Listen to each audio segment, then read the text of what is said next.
Welcome to Courtside Moms. I'm your host, Wendy Sparks. Today, my guest is Suzanne Anderson, mother of Kyle Anderson, who plays with the Memphis Grizzlies.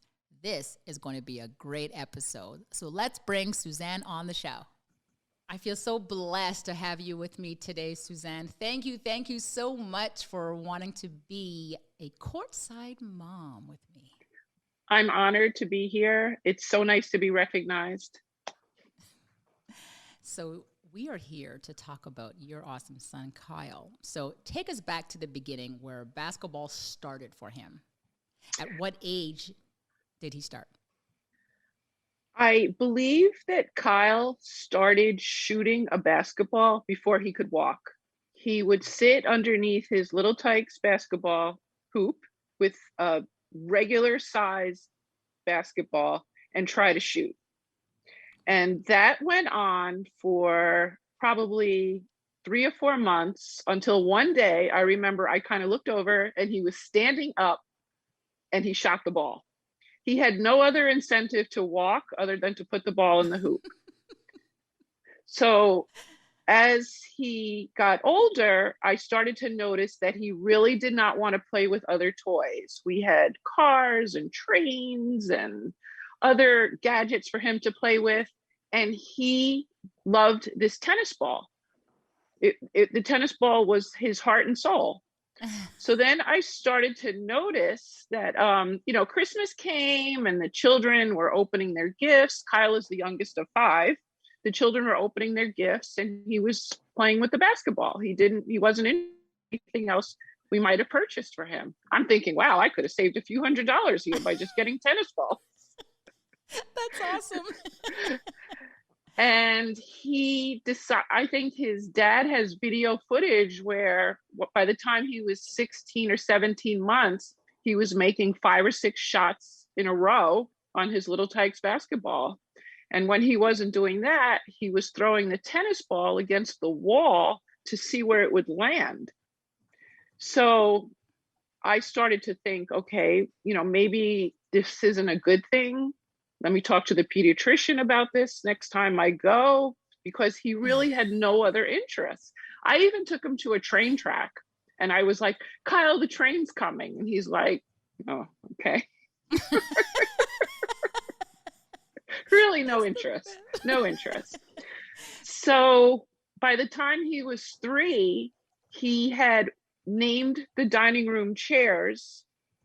His dad was a high school basketball coach and he had players on his team. So he had named the dining room chairs the members on his dad's basketball team. And he would set them up strategically so that he could dribble through them and shoot the basket. So, like I said, I had never seen this before with my other children. And I didn't know if it was normal or if it was okay. The pediatrician assured me that he was fine.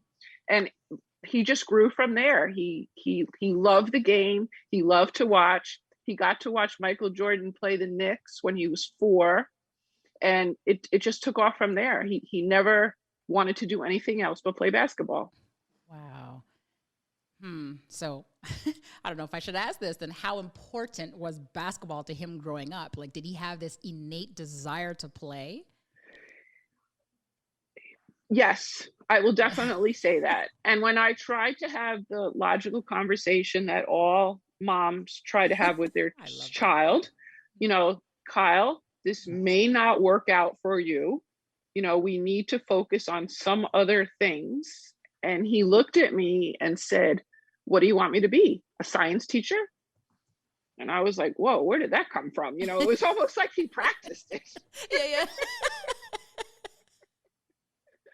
And I just said, I have to, believe in him because he so believes in himself, so I have to reinforce his beliefs that he's going to be a basketball player. And I tried not to tell a lot of my friends because, I would hear from other people, not necessarily my friends, Suzanne has hoop dreams, this isn't really going to play out, but I could not believe in him. That's how I felt about it. So with that, we went on this AAU journey across the country pretty much. Wherever there was a tournament, whatever time there was a tournament, however we had to get there, if we had to leave at 3 or 4 o'clock in the morning. And again, it was all a push to get him to where he believed he should be. I love how, as a mom, you just stuck with it and you stuck with him through that process, because what you said was right. A lot of parents just don't see the end goal. They don't see the vision. You know, I remember watching NBA myself, and it was just like, it was entertainment. It didn't dawn on me then that this is an actual profession. Like, they actually do this. This is a job. For me, it was just like the NBA, it's entertainment. So now me raising my kids, you know what I mean? And then when Ken was like, yeah, I want to play in the NBA one day, it's like, okay, great. That's nice. But don't forget, and, you know, you push your child to do other things. And after I realized his desire, I was like, well, that was much older than Kyle. It wasn't out of the womb. So, but then at that point, I'm like, okay, now it's time to stick through it. So it's nice to see that, you know, you saw that this is what he really wants. And as his mom, I'm going to try to help him make that happen. So tell us about his high school years, though. He first went to Patterson Catholic in New Jersey, and then to St. Anthony High, where he played for the legendary Bobby Hurley Sr. And he was on a team that won on a 2-year plus winning streak. So what were those games like to attend at St. Anthony's High School?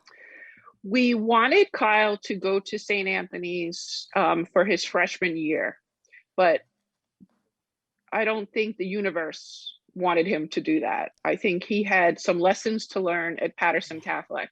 And of course, logistically, I'm like, how am I going to get him to Patterson Catholic every day? It's 20 miles in the wrong direction in, you know, a major urban city outside of New York City. Traffic is a nightmare. I just remember that freshman year thinking, oh my God, how are we going to do this for 4 years? I'm fortunate. Like I said, Kyle is the youngest of 5. So I had another son that was working from home.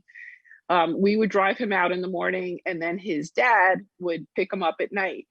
But it was such an awesome experience for him to go to Patterson Catholic. I think because he had played AAU with the players, you know, he knew people there. He had teammates there. The only game that Patterson Catholic lost was to St. Anthony's. Oh. And that kind of stuck in his head. So when we received the awful news, and I remember the day he called me at work and he said, Ma, there's a bunch of reporters outside.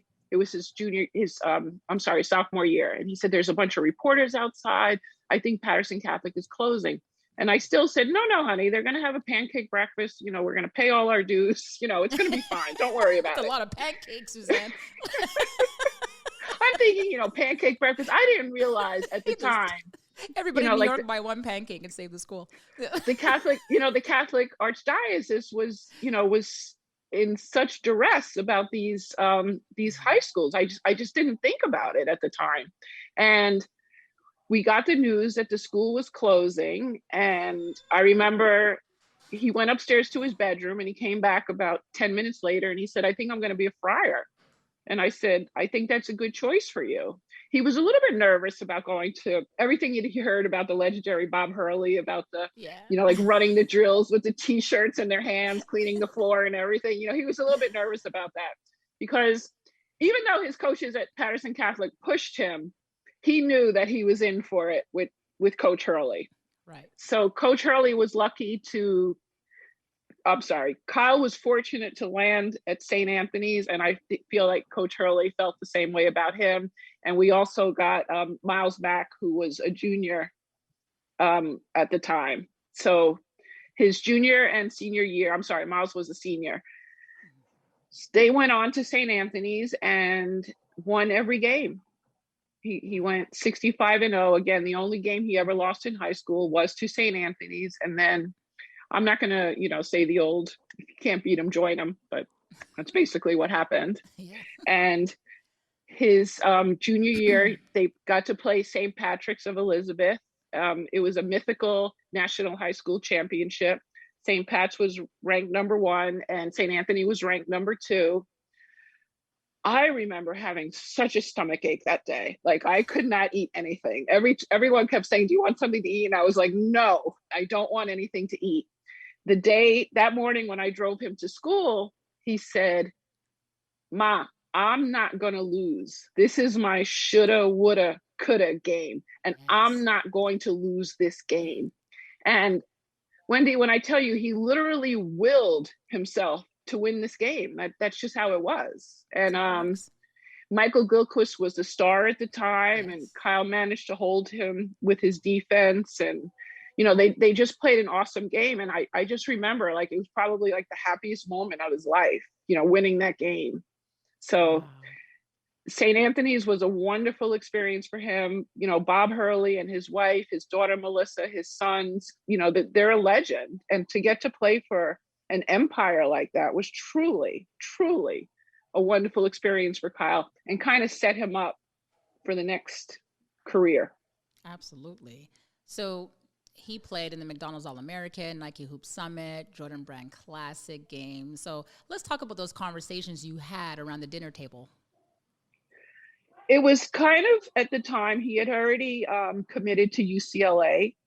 Um, I remember when he was about, I think he was 8 at the time, and I don't remember the player, but they had been in McDonald's All-American, and they gave him the shorts. And those shorts, those McDonald's All-American shorts, like you might as well have given him $1 million because he knew at that point, at 8 years old, I'm going to be a McDonald's All-American. Like he knew this is what I'm working for. I want to be a McDonald's All-American. So to go to Chicago and actually sit there in the arena, and again, like I tell myself, like he willed all of this.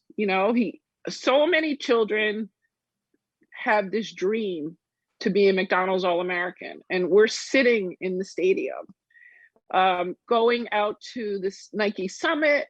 I'm on the plane, and I'm like, we just played in the McDonald's All-American game, and here we go. We're going on a flight. I mean, you can't help but be excited for your son to go to those 3 platforms and play. He also had he had broken his thumb, and I knew he was playing, injured. And we really didn't want to tell anyone because he felt he could play through it. And I always say to myself, people think, oh, you're so lucky. No, luck has very little to do with it because these kids work hard. Absolutely. And for Kyle to play, with his thumb, like I remember him like screaming in pain during the Nike Summit because he was in so much pain. And shortly after the Jordan Classic, he had surgery in preparation to go out to UCLA. And I thought, like, how do you play with a broken thumb? Like, it's the most important finger. Yeah. And he never said anything about it. He never told anyone. He just forged on. Absolutely, because for him, it was like so important that he just continue on with his dream. So with everything that was going on at that time, like, how did you keep him level-headed? I had a lot of help from his siblings. We never let anyone's head get too big that they couldn't fit in the car. So I definitely had a lot of help from his siblings. His dad was there, pressuring him, to do the right thing.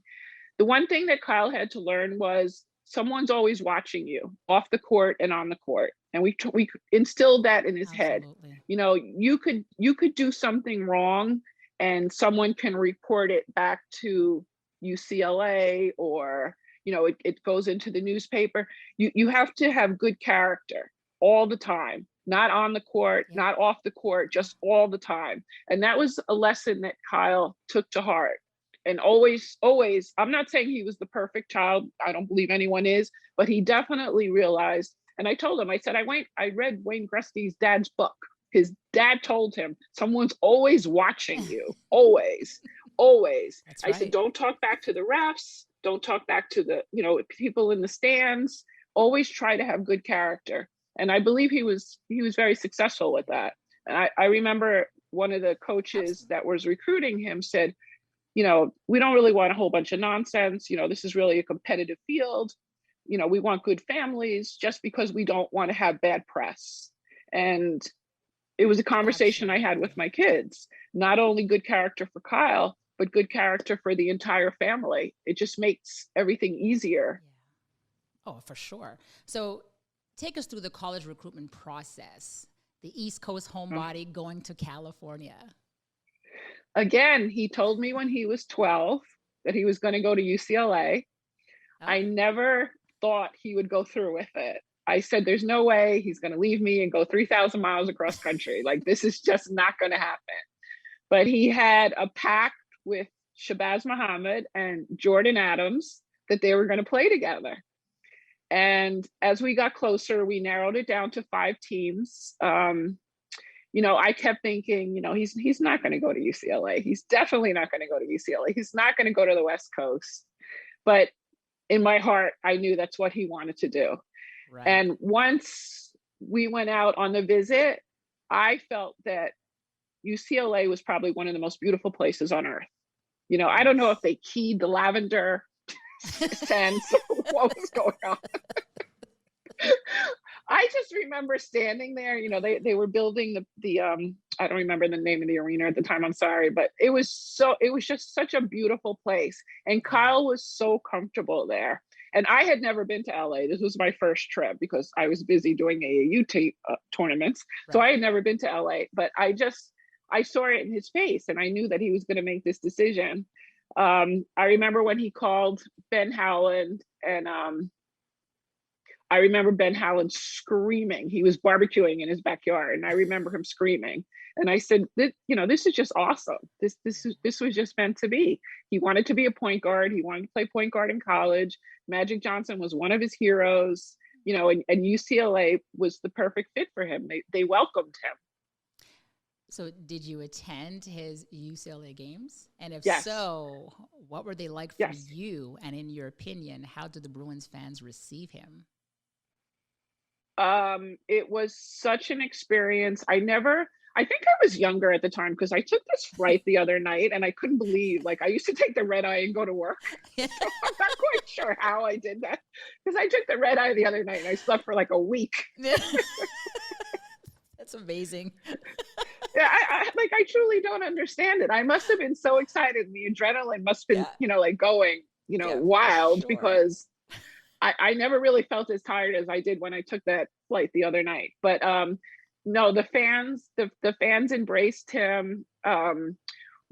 His freshman year, we won the Pac-12 divisional championship.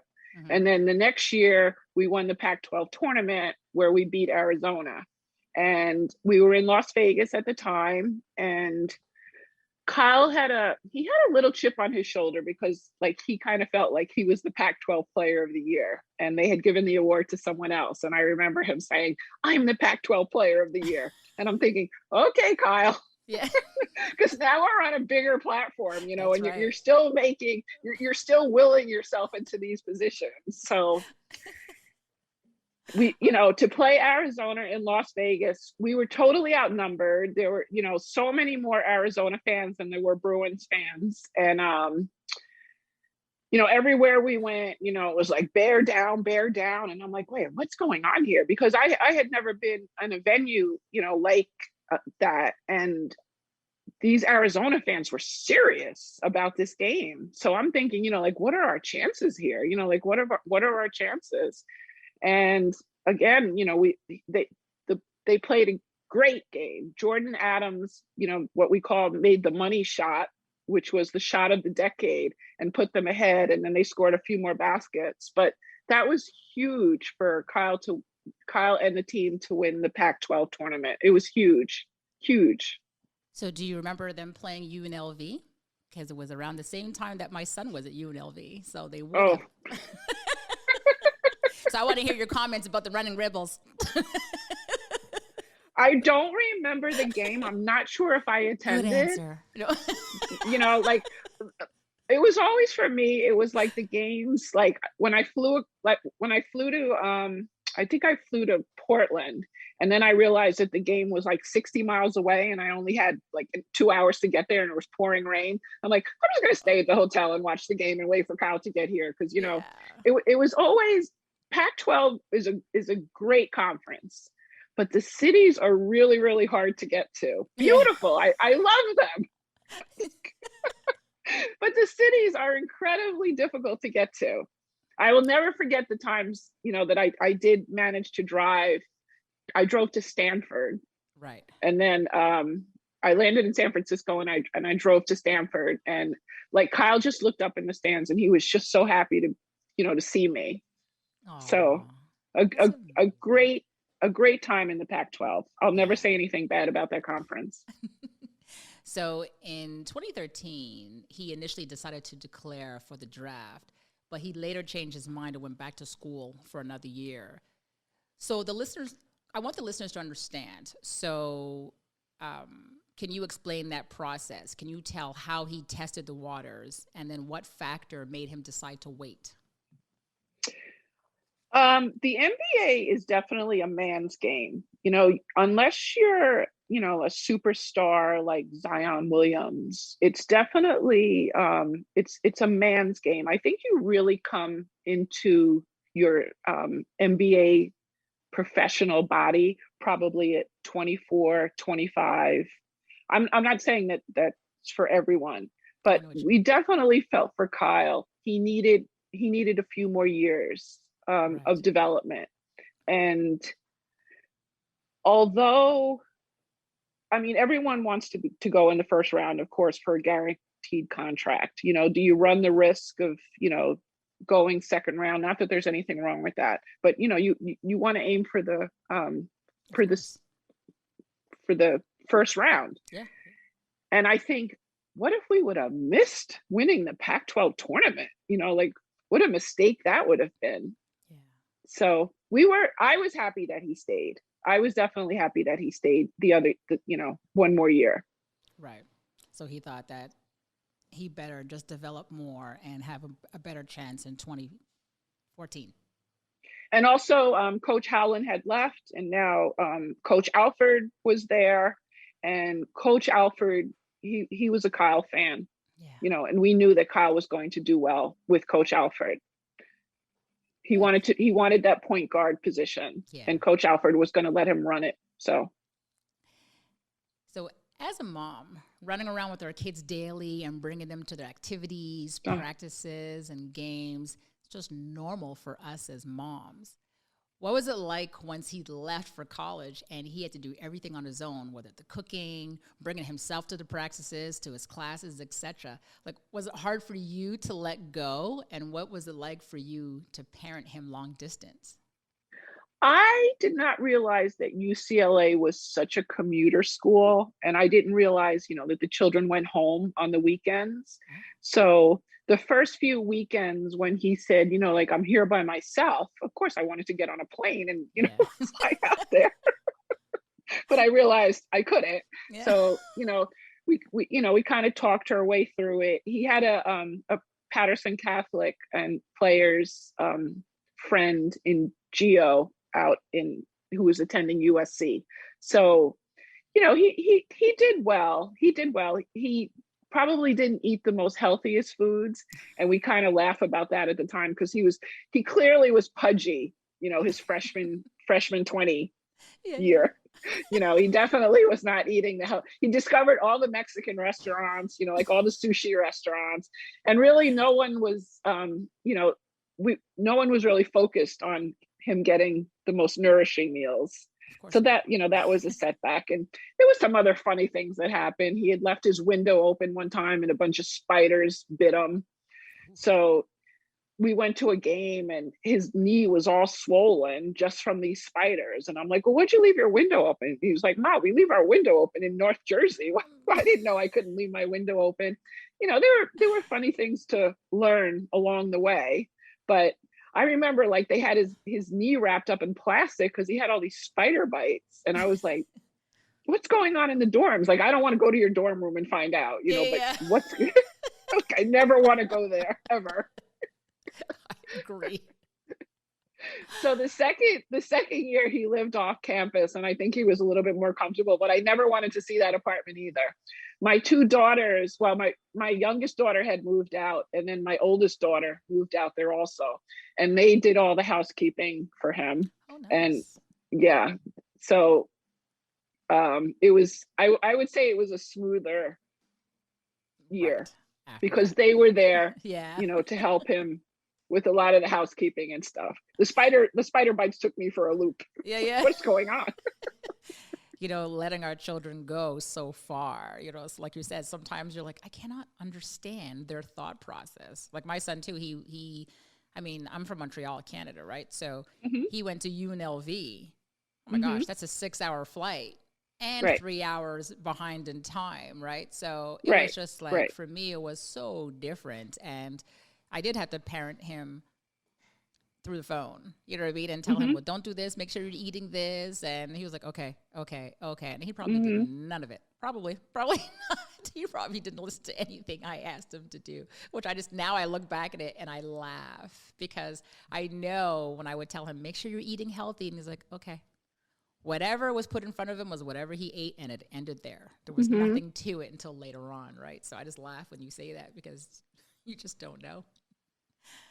So, and unfortunately, his freshman year, we had to go through a NCAA investigation, and I felt it was very unjust because Kyle was away from his family at the time, and we weren't really there to reinforce to him that we did nothing wrong in this Right. process. We followed everything to the T, Mm-hmm. and there was some bad press in the newspapers about he wouldn't be eligible for the first game, and he was really sad about it, and his dad and I kept telling him we did nothing wrong, they can't prove anything. He was Mm-hmm. guilty by association, but technically, there was nothing that they could prove. And I didn't appreciate, the few interviews that he had to do without us. I didn't think it was fair because I mean, I'm not a fan of the NCAA. I make that quite clear, but I also think they racially profile the athletes, and it caused a lot of unnecessary tension. He got cleared like maybe the day before the season started to play. Yeah. And it's tough because he's a kid, he's a minor, right? Mm-hmm. So Mm-hmm. sometimes these questions come at them and they're so Mm-hmm. honest, the kids, right? They're like, well, it's this, but sometimes it's twisted or it's used a different way and it just doesn't end up Mm-hmm. being to their benefit. And it's just, to me too, I don't like when these minors are approached and ask all these questions and you know what I mean? Like at this point, a parent should be there or a Right. coach or somebody. Right. Somebody has to be there with them when they're getting grilled about all these Mm-hmm. things that they're thought to have done or said or I agree with you. I'm not a fan. My daughter worked for Bloomingdale's, and she bought him the MCM backpack with her employee discount as a gift, and they asked us to provide a receipt for it. Yeah. And I thought, what kind of nonsense is this? Like you honestly think that someone else gave him a backpack? Yeah. We worked hard for our money. We're Yeah. a middle class family. Yeah. My daughter bought this for him as a gift, and you want to see a receipt? I truly didn't understand it, and I felt like there were other members on the team that were driving Jaguars, and they didn't have to provide receipts. And yeah, show me where you got the money for the Jaguar. Like, really? Right. Yeah, no, that I agree with. That's wrong at all costs, right? Mm-hmm. So when, like I remember I was in Arizona with him, and I already knew the rules. Like they couldn't pay for a meal for me. I knew that I was paying for my own meal, but I also couldn't sit with him. Yeah. I had to sit at a separate table. And I'm like, but I'm paying. No, you have to sit over here. And I just thought, the NCAA, like they really need to, come into the 21st century and join us and what's going on here. I never really understood where they were coming from with all of this. Yeah. No, but I'm glad that you're speaking out to that because a lot of people don't know and they don't know the processes. They just think that our kids go to college and they go to the NBA or whatever and that's it. And sometimes like you're hit with so much adversity that and sometimes it's not even justified. And that's what makes it worse because it can affect a player's career or their path And sometimes it can deter the player, and they're like, you know what, just forget it, because they're making it difficult for me. And sometimes it could be true, but you know what I mean? A lot of times it's just not, and it's just sad because the players get caught up in it. And they don't understand. They just want to play. They're like, I just want to get back on the court and go play a game. I don't understand what all this is about. Like, I did nothing wrong, right? So, Right. But I'm glad So you as a parent, you're speaking out about it, right? He would have been heartbroken, like if the season started and he wasn't eligible to play. You know, I don't think other people could recuperate from something like that. Yeah, so it was definitely, I thought it was very unjust. Yeah. No, but thank you for speaking out to that. So moving forward, take us to draft day from start to finish. The time you open your eyes on June 26, 2014, to the moment they closed in the early hours of the morning. So Kyle had gone on, I guess their tryouts or, you know, shoot arounds, or I'm not quite sure what they're called. Some interviews, you know, he had gotten his suit and his tie and everything. And I remember saying, oh my God, he looks so cute. Everyone's going to want him. Everyone's going to want Kyle. And we were not going to Radio City Music Hall. You know, we kind of decided that we were going to do our own thing with our own friends and family. So we kind of backed off. You never really know on draft day, I guess, unless you're, you know, like in the top 10, like where you're going to fall in this. So, you know, we were kind of happy that we were not like televised, I'll say. Yeah. So my dear loving friend, Billy is Crystal McCrary's friend. Yeah. He offered us his lounge for us to have this draft night, and we were kind of excited. His dad and I probably invited way too many people, because I do remember the fire marshal being there telling us that some people had to leave. But we had the TV screens up. You know, everyone was super, super excited. My mom was there. And again, I always say it's a great opportunity to have a grandchild and go through this process with her, because my mom's a huge basketball fan. She never misses a game. So she was sitting there, and then we started to slide. So, you know, we were at 14 and Kyle wasn't picked yet. And we were at 15 and Kyle wasn't picked yet. And we were going down. I remember thinking to myself, this isn't what we planned. This isn't the way it's supposed to be. There was, you know, negotiations are going on behind the scene. At one point, Kyle stepped out and tried to regroup. And I got the phone call saying the Spurs are going to take Kyle. Wow. And it was so bizarre because Kyle loved the Spurs. He loved them. Wendy, when I tell you, I would tell him at 11 or 12 o'clock at night, turn off that TV and go to bed. And he would say, Mom, I'm watching the Spurs. I don't sleep till the Spurs sleep. Yeah. But at that point, they had so many games on TNT. I was like, I've never seen a team with so many televised games. Like, what is going on? Mom, I'm watching the Spurs. That's amazing. So for him to go the 30th pick, and I just remember hearing in my head, what do you call the last student of medical school? Doctor. Yeah. Okay. We're at number 30. We're in. We got a guaranteed contract. And then I said, wait, where is San Antonio exactly? Like, I had no clue. Like, right. Wait, where is San Antonio, Texas? Like, let me look on the map here and try to figure all this out. I couldn't tell you. I know there's a few YouTube videos, but when I tell you, like, the Cove Lounge shook when they called his name, like the Cove Lounge shook. He was emotional. We were all emotional, of course. He was emotional. And I thought, draft night, to have such a great experience, it was so much torture for those almost 2.5 hours, you know, waiting. His agent did a great job. Again, friends and family were there from all over. His siblings couldn't control themselves. You know, we were going to the NBA. It was a dream come true. Yeah. you know, that day also was my son's draft day. So it's crazy to think that we were both in the same city at the same time, supporting our son's dreams. The only difference is that we had a different narrative where my son didn't get drafted. So I understand when you're saying that 2.5 hours, you know, you're waiting and you're waiting because you're anticipating. You're anticipating, okay, he's going to go here, he's going to go there. Every number to a parent, right? It's just great to have your child there. However, like you're saying, you still want to be the top 30. And there's so much analysis that goes into it that a lot of parents don't understand. You know, a lot of, I'll say, new parents coming into the NBA who needs that position. What position does he actually play? What position has he played? Yes. Do we need that position? You know, we already have that position filled. What kind of person is he? Did we interview? I mean, there's so many things that go into it. The agents are, you know, behind the scenes, like, you know, plugging away for this spot. And there's so few spots. Exactly. And the competition is brutal.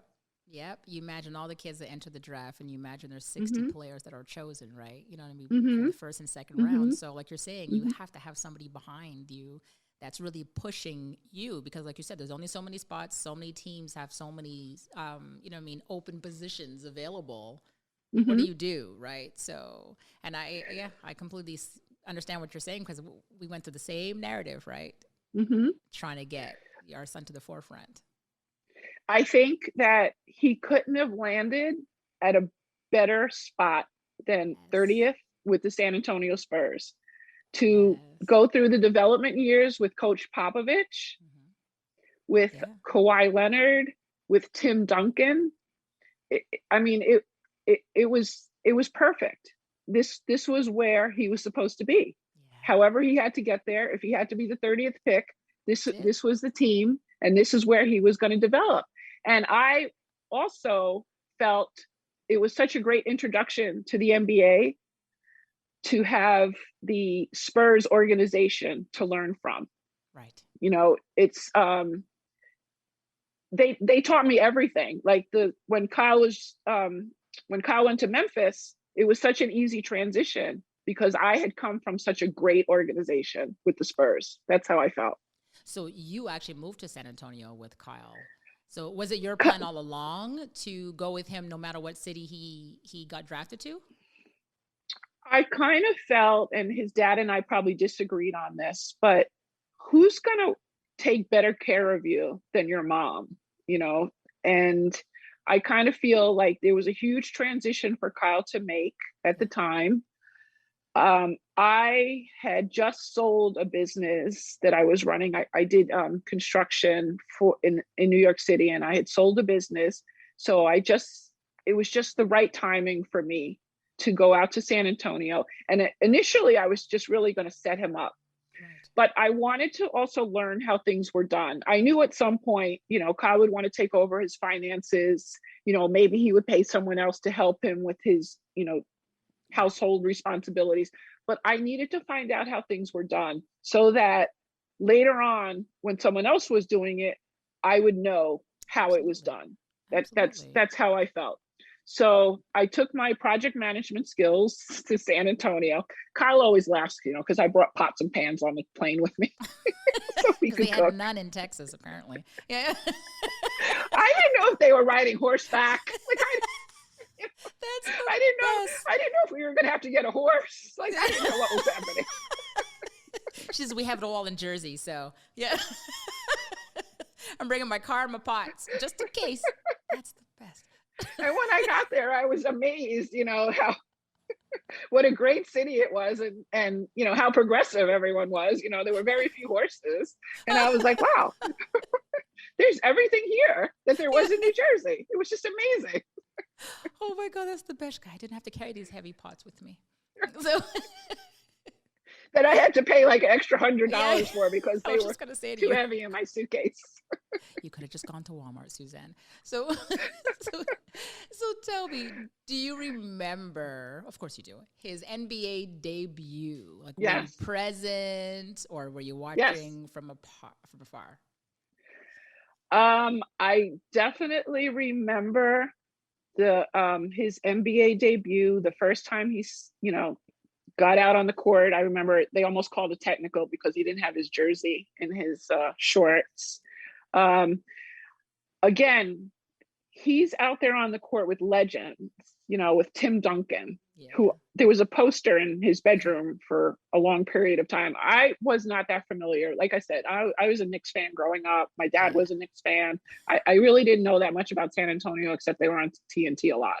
And, when I started to look at the other players on the team, and there wasn't a seat in the house, the game was completely sold out. The amount of fan support that San Antonio had, and they were not used to having, a new draft person. They usually sent their new people like to the G League, Right. or someplace else. So I think they were, like, just get out of our way, rookie. Yeah. You don't even belong here. you should be in Austin. Just get out of our way. And there was, Kyle was young, lanky, probably a little stomach. We had traveled to Austin. I think Kyle went to the G League in January because Kawhi Leonard was hurt. So I remember sitting we had an apartment at the time, and I remember sitting there thinking, let me understand this. Kyle is playing behind Kawhi Leonard, and I knew that Kawhi was scoring like 30 to 35 points a game. I knew that he was the defensive player of the year twice. I knew they had just won a championship, and I'm like, he's never going to get on the court. Like, he's never going to get any playing time. Never. And unfortunately, Kawhi got hurt, and Kyle was thrust into the position. And I remember a few times looking at Coach Popovich's face, and thinking, whew, this is going to be rough. Again, I couldn't imagine a better place for Kyle to develop than, under Coach Pop's tutelage. So what was it like for you to see him develop his NBA career firsthand? Because you were there. I mean, you saw him play between the G League and the NBA. So how did you support him? Well, we went to the G League, which, again, is another fantastic organization. Kyle never really wanted to live in Austin. Like, he couldn't. We had Kyle was thinking about, how am I going to get back to San Antonio? I'm not moving to Austin. Not happening. So we made the trek every day for practice. It would take us an hour and a half to 2 hours to go from San Antonio to Austin. It was funny because we had a puppy, and the puppy loved to jump in the car with us and drive to Austin. And, Kyle did really, really well up there when they needed him. When someone was injured, he would fly with the team. But, his heart was in San Antonio. And I think he was saying, I need to get back to San Antonio. I love the G League, but I don't belong here. I want to be with San Antonio. And I had to keep believing in him that this was going to happen, that, the G League was not where he was going to be for the entire season. It was a great place for him to develop.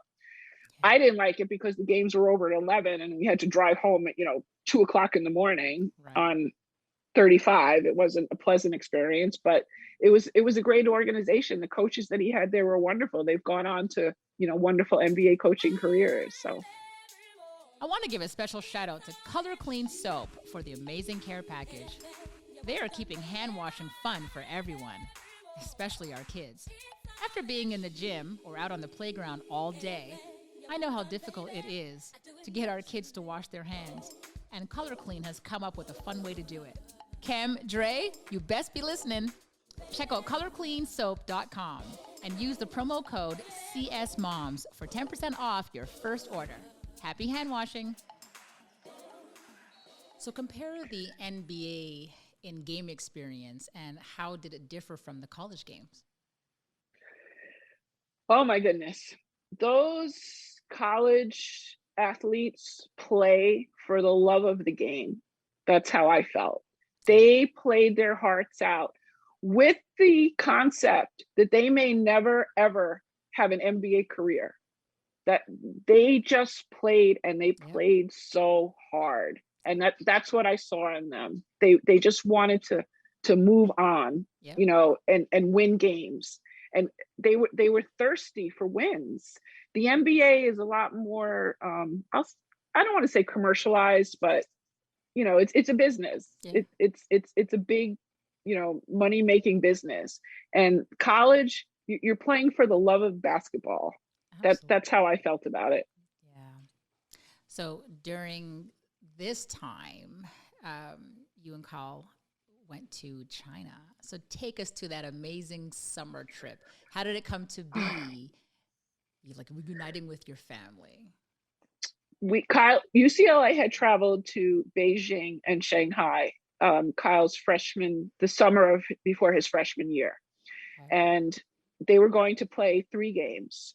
And we were sitting in a restaurant, and Kyle said, "Mom, you look like these people. You look like these people."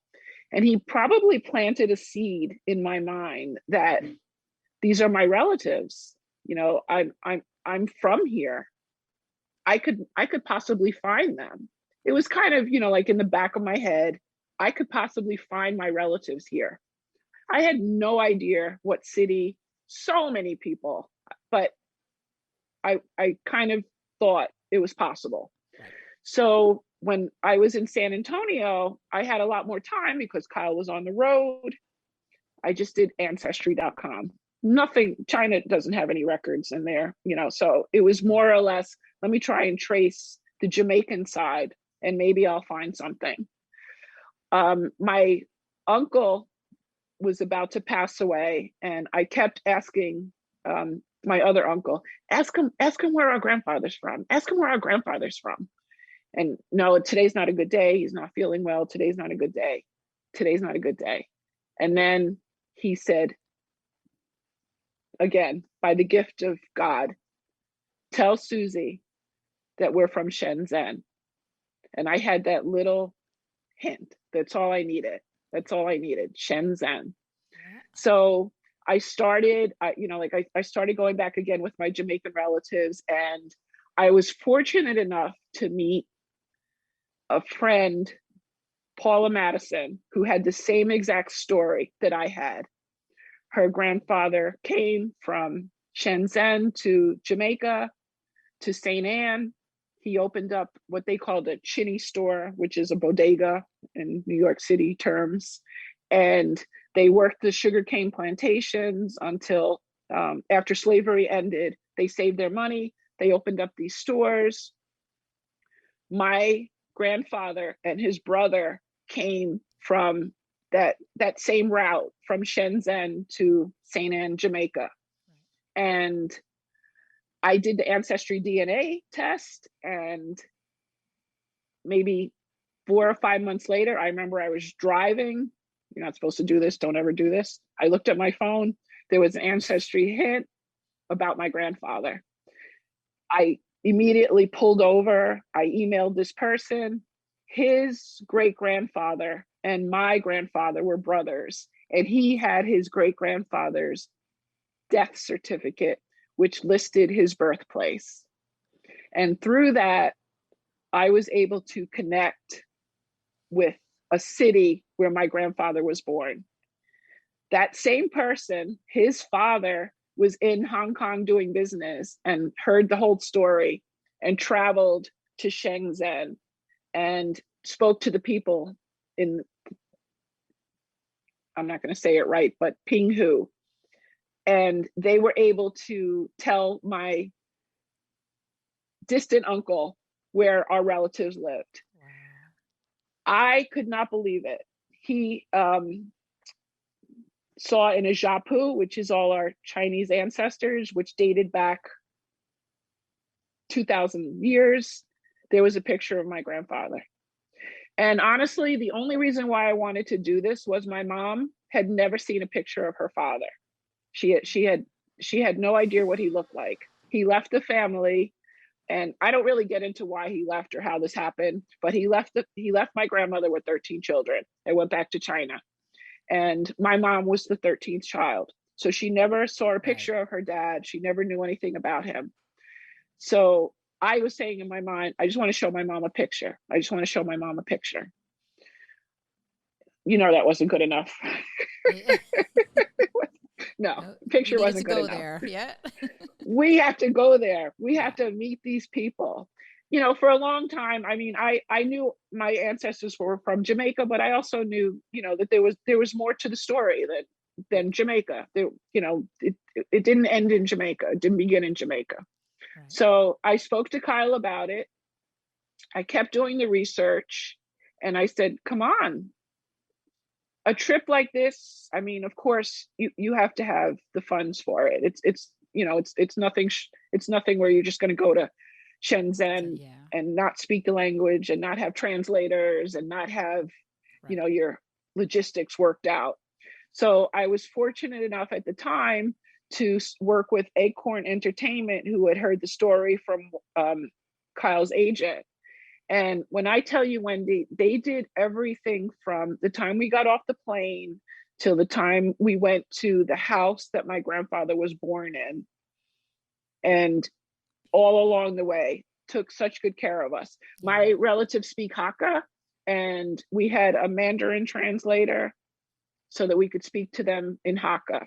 Right. And it was truly amazing. It was unbelievable. We saw basketball games where Kyle was awarded a jersey from the other Chinese team, Right. and they were so welcoming. They were so welcoming to us. I, of course, was nervous because I was like, like, I'm half Black. I don't understand if they're going to accept us. Right. Maybe they'll feel like I'm not really a relative of theirs. Yeah. But that's not what happened. They Wow. were just the most loving people, and beautiful homes. They own the village, and it was literally my grandfather's four sons that I met. And they cried more than I did Oh, about the that's beautiful. experience. That is beautiful. And for them also, Hmm. what I mean? It's nice for them to meet you and then to meet your son. You know what I mean? And all the children had the phones, so they were Yeah. all on Instagram. And so, like, the whole village came out to meet Kyle. The whole village, they were so honored to have him there. That's Yeah, and beautiful. it, like, again, like, he just said, like, I never felt so welcome in all my life.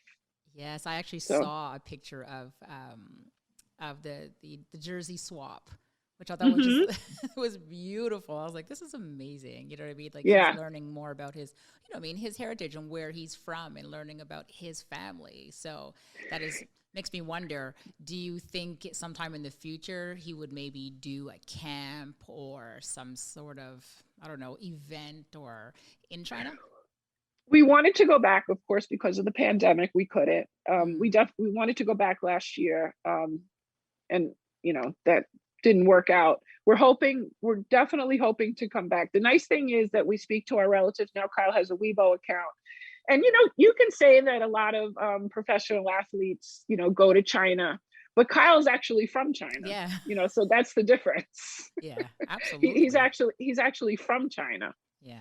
So it was, I'll say, I'm a lot more settled about it, and I feel that my whole family's a lot more settled about it. I no longer have to say, well, I don't really know where I'm from in China. Like, Yeah. I can pinpoint the city, the street, and the house number and say, this is where I'm from, this is where my grandfather was born. So, speaking of family, Kyle is so proud of his heritage. How do you see him now raising a child of his own? Like, can you believe he's a dad? No. No, I can't. And the funny thing is that Cam has a lot of his characteristics, because I posted on Instagram the other day where Cam was sitting down and he was throwing the ball overhead to try to make the basket, Yeah. and he watches his dad. He watches all the basketball games. This is how funny it is. My granddaughter, who's 11, plays in an AAU tournament, and because of the pandemic, we get to live stream, Right. and he's sitting there watching the live stream game, which is just awful. There's no sound. It's all fuzzy. And he's sitting there watching it. Of But course. when he sees his dad on TV, at 13 months, he's so excited. It's unbelievable. And I said, this is Kyle. This is Kyle when I took him to see Michael Jordan versus the Knicks. Yeah. He's like his dad. Mm-hmm, you guys are developing a mini Spur. So that's all that is. There's nothing wrong with that. So I see him on TV. He gets to go to the games. Yes. Which is fantastic. Crystal, Cam's mom, had Cam a little bit earlier. I don't think Cam wanted to be in that stomach anymore. He was a big child. So we had gone down for her baby shower, and I remember she was uncomfortable, and she ended up having him like 4 days later. He was due the middle of March, and he came the beginning of February, the middle of February. So he was almost 6 to 7 weeks earlier. Right. But he's Kyle. He's such a great father, and like I had the conversation with him, where I said, sometimes it's better to have a child after the NBA because you get to spend more time. And he said, no. Yeah. He said, no. He says, this is it, Ma. Absolutely. This was my push. This was my drive to be better. Yep. To be a better player, to be a better person. Mm-hmm. He felt he was ready. So I have to ask that in a world that is more divided than ever with so much racial inequality, how is Kyle leading as a father? I turned on the news this morning and I literally had to go outside to my garden because I was just so sick of everything that was coming on, between the different trials that are happening and the 13-year-old that was shot and killed last night, and the Asian hate. It's just overwhelming. I remember though, my grandmother telling me when I was young, and I tell myself this all the time: know who you are inside, and everyone will know who you are. And when she told me that, I was like, what? What kind of nonsense is that? What are you talking about, Grandma? Yeah. And now it makes so much sense to me. Know who you are. And I tell my children and I tell my grandchildren, and definitely Cam will know, like, we're the future. This is how America's going to look. Take it or leave it. The people come together, they fall in love, they have children. Nobody's checking off boxes about what race or nationality you're from. They couldn't possibly have enough boxes checked for the children that are being born in this day and age. Accept it. This is America now. Just one box. Human. That's it. We are the human race. Exactly. And that's how I feel about it. And you cannot show me one person in America that is of one nationality. I don't believe it, because our blood is mixed. Yeah. Well, that's all we can do together, with everybody together, just hope and pray that all this just eventually subsides, right? Because enough is enough at this point. Enough, right? Enough is truly enough. It's horrible. It's just absolutely horrible. It is. It's sad. And I do think that the next generation is going to be better with it than we were. Absolutely, because I find the millennials now aren't standing for it. Right. You know what I mean? So they're like, well, hold on a second. What's going on here? No, we're going to make sure that this doesn't continue in the future. Right. So they're going to keep fighting and fighting and fighting. I mean, not only everybody's fighting for it. Right. But I always tip my hat to millennials because they have so much fight in them. And they're definitely standing on that front line, and they're like, listen, this is what we're going to do, and we're not taking this anymore. And it's not going to end until it ends. You know what I mean? Until it's done. Like when it's, you know what I mean? Racial inequality, enough. We're done. Like, we're just, you accept us for who we are, and that's it.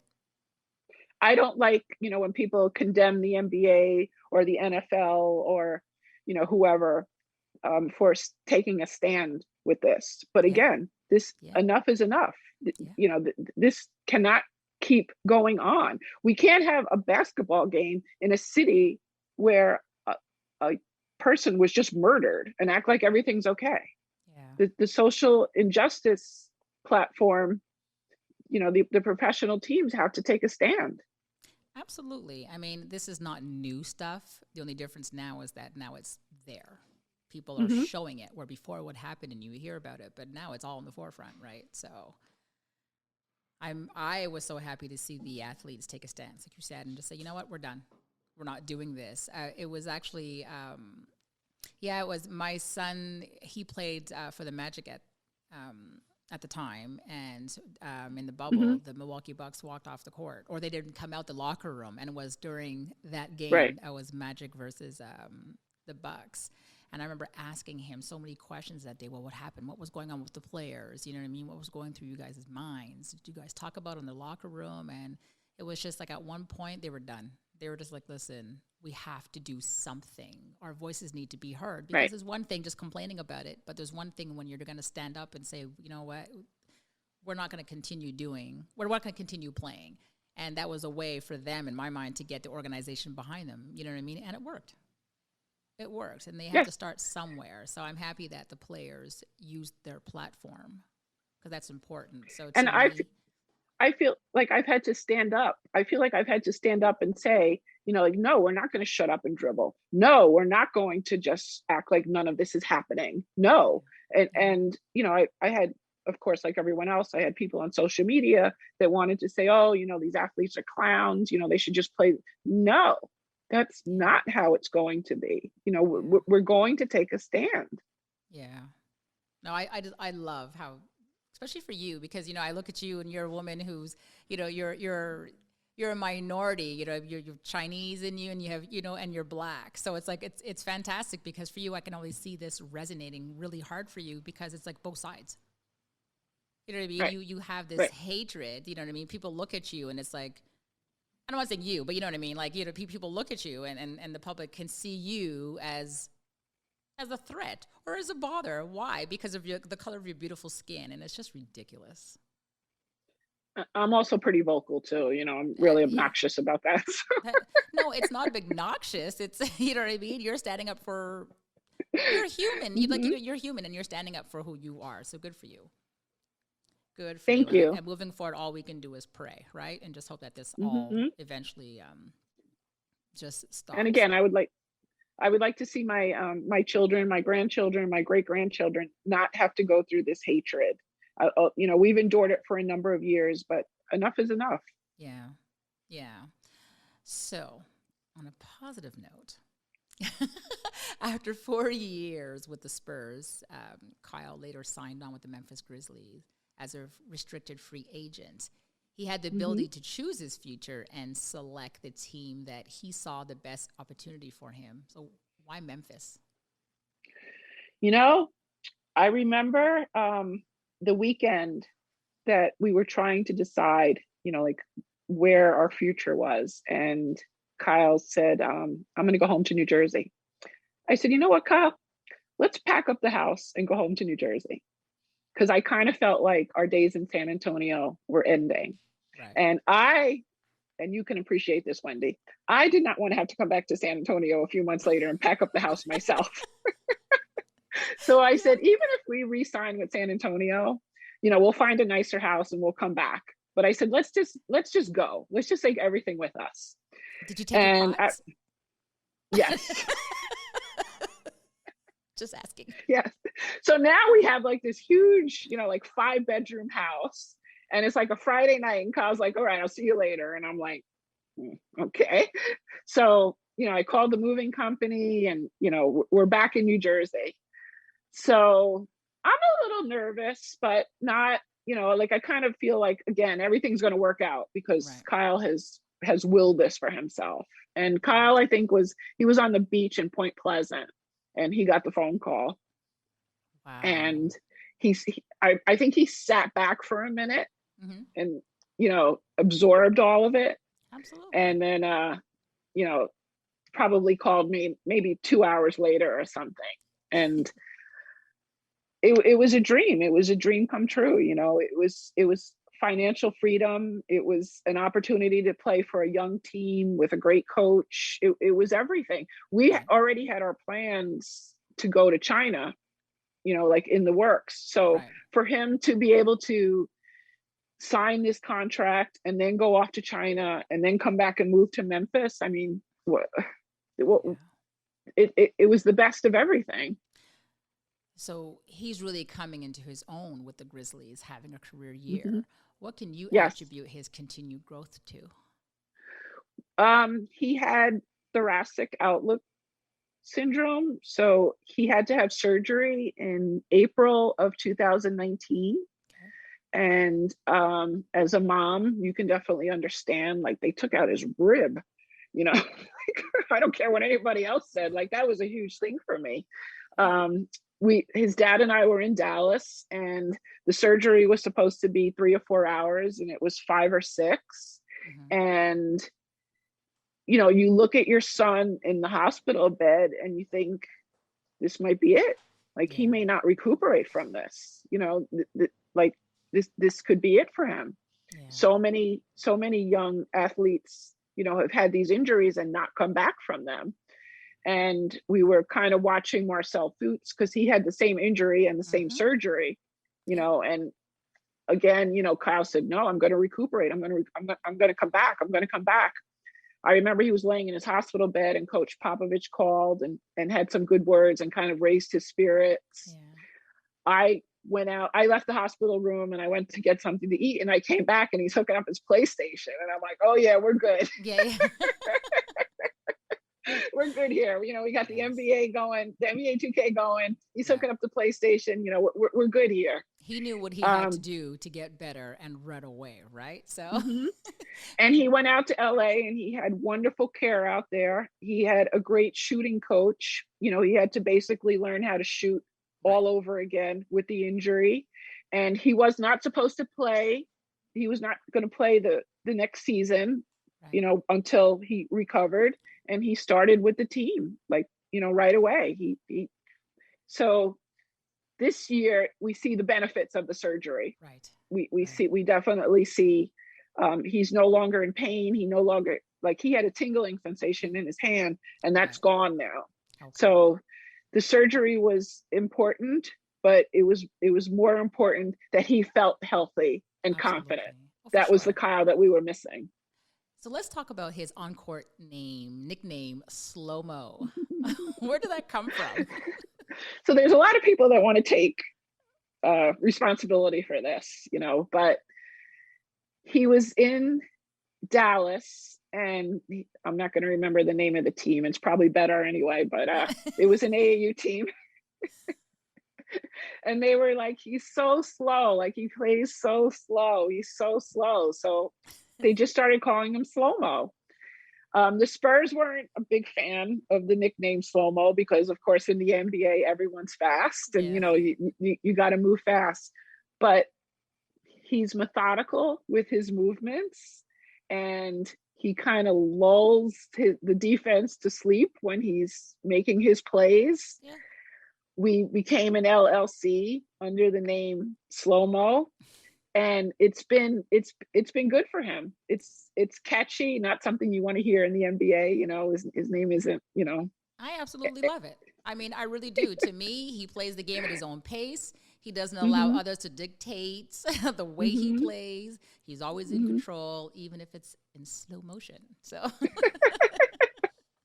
And I come from an era where slow motion is good. So I didn't understand. But now, you know, now it's team slow mo, and it's recognized, you know, because we have so many people, you know, behind us. We have an LLC, and we support teenage suicide prevention and depression.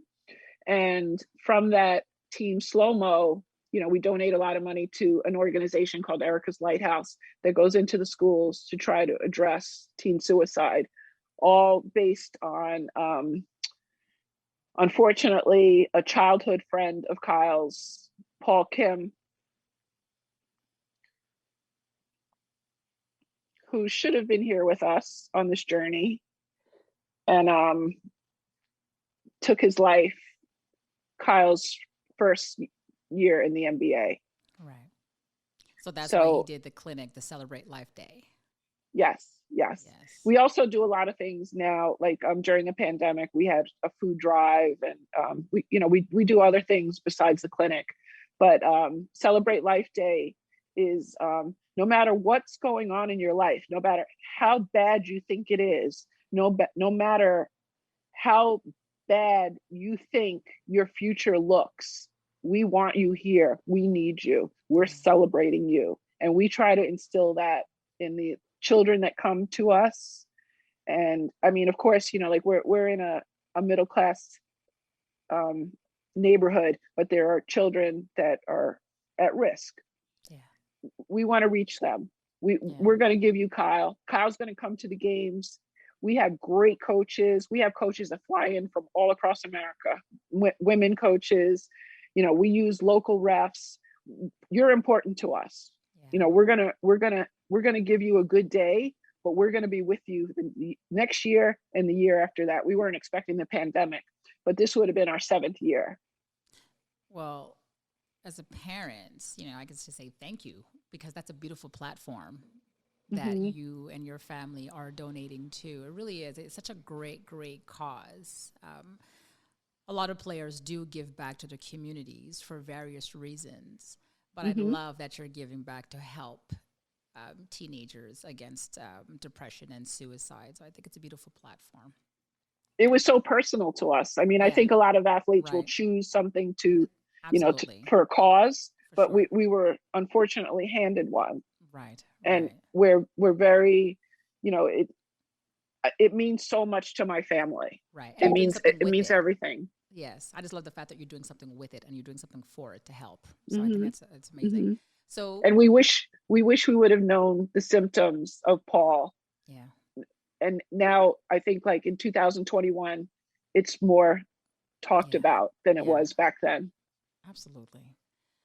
So tell me, what's next for Kyle, and what do you see him doing when the ball stops bouncing?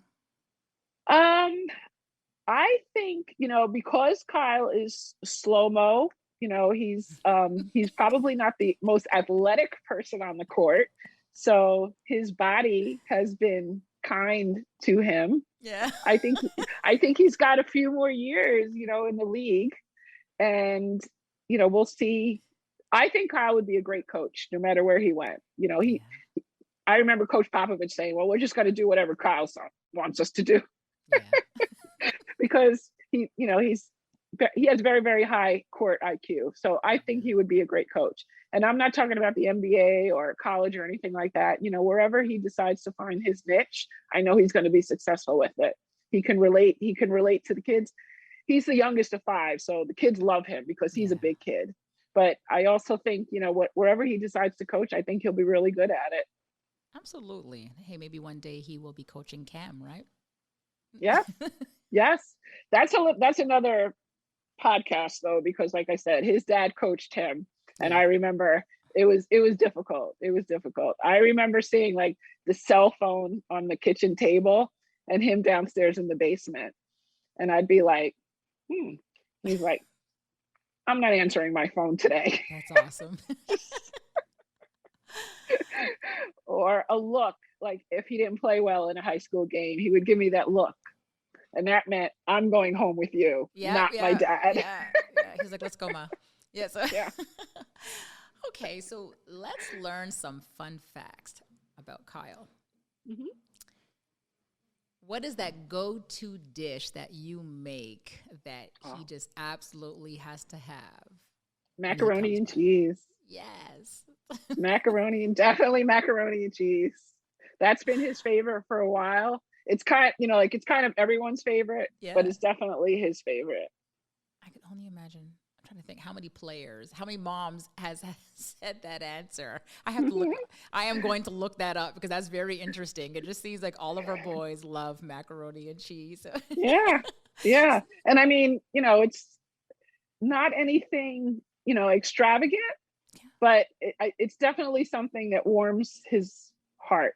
Right. That's how I feel about it. And I remember him when he was out at UCLA and he was like, it just wasn't the same. It just wasn't the same.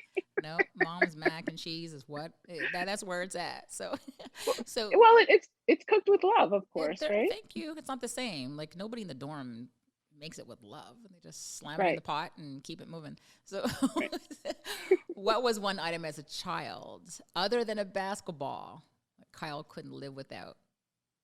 His PlayStation. Yeah. Definitely his PlayStation. Yeah. That like I was like, Kyle, what is in here? My PlayStation. It went everywhere with him. Yeah, I can admit that. Yeah. Or his tennis ball, right? When he was a baby. So the tennis ball when he was a baby, definitely the tennis ball. of course, the basketball. I remember him one day, like holding the basketball up to his nose and saying, "This smells so good." And I'm like, "There's something wrong with you." That's funny. You did say you took him to the pediatrician, wondering what is Yes. wrong. Something about basketball. Yes. I was concerned. So did he have a childhood nickname? And if so, what was it? Like, was it Slow-Mo or was that after the fact? No, his childhood nickname was Applehead. Oh, love it. Because he had this huge head and these great big ears. And I remember we were at a park one time and the little girl said, "Why are his ears on backwards?" I said, "What?" And of course, I'm thinking, does he need surgery? What's going on Back here? to the doctor. Only for me to realize that he was going to grow into the head, and that your ears never really grow. They're the same size when you're born. When you die, they're the same exact size. So I didn't realize, that he was eventually going to grow into this. I have a big head, and I knew that, but I didn't realize that he was going to have a big head when he was 4 and not have a big head when he was 20 because he had grown into it. So he was definitely Applehead. I love that. Oh my gosh, that's cute. What advice would you give to a courtside mom who doesn't agree with the coaching decision? Coming from the wife of a coach and the many coaches that I've met on this journey, this is what I tell people. Find a really, really good coach. Do your research. Speak to other people and surrender your child. That's my advice. Surrender your child, because the moment you start talking bad about the coach, whether to your child or whether your child overhears it or, it's hearsay in the household, things go left. Yeah. And I take pride. I'm not bragging about this, but I take pride. A lot of people have said, "You were one of the best moms we ever had," because I'm not going to say anything bad about the coach. Right. I don't care what kind of mood you're in, Kyle. I don't care if you lost by 30. I don't care. I'm going to stick with the coach because I know this coach and I know he wants the best for you. And of course, there are times when, we were in some AAU programs that were not funded. We had a lot of financial problems, but I said, we're not jumping ship because we don't have money. We're not jumping ship because they're not giving you sneakers. We're not jumping ship because we're taking a van to Virginia Beach. We're going to stick this out. And I think that perseverance taught Kyle a lot of lessons in life about, believe in your coaches. Yeah. And we won a lot of, Kyle, when he was 12, he won a national championship. When he was 10, he won a national championship.